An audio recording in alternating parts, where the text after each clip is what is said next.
Welcome to the Learning Pines YouTube. We hope this video helps. In this video, I will show how to make baklava roll, easy method. Begin by thawing phyllo and preheating the oven to 350 degrees F, then melt butter and finely chop walnuts.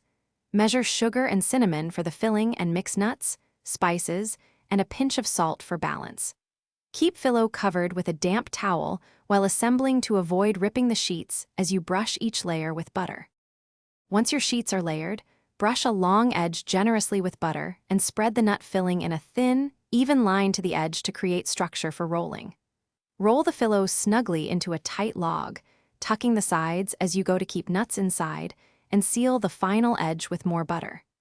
Trim ends if uneven, and place rolls seam side down on the prepared tray for baking. If you're finding this helpful, please subscribe and like so I can keep sharing simple recipes.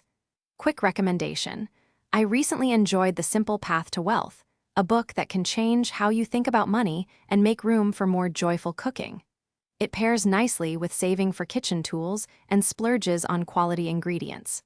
Check the description for the link and other deals. Now let's get back to the video. Bake the rolls until they are a deep golden brown and crisp, then let them rest briefly while you make a simple syrup with sugar, water, and a squeeze of lemon juice. Simmer the syrup until it slightly thickens and cool it a little before applying. Pour the syrup gradually over the hot baklava so it absorbs evenly, then allow the rolls to cool to set the texture and maximize flavor. Thanks for watching. Consider subscribing if we helped you.